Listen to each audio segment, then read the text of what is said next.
Welcome to HYCM Insight with myself, Giles Coughlin. Now, the market mood for the session ahead is as follows.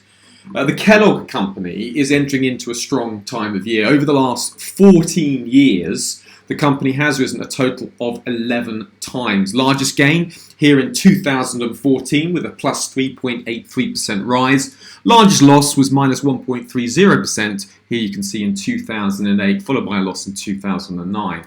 The average gain taken over the 14 years was plus 0.99%. So is the Kellogg Company due for gains again this year? Remember, the Kellogg Company operates under the name of Kellogg's. It's an American multinational food manufacturing company, and the company's headquarters are in Battle Creek, Michigan in the United States. So is the company due some gains again this year? Key risks. Over the long term, May has tended to be a weak seasonal month for stocks. However, recently US stocks have been quite well supported during May, but that seasonal pattern is a risk. Secondly, the main risk to this trade is many risk-off tones, which may pull equity markets lower.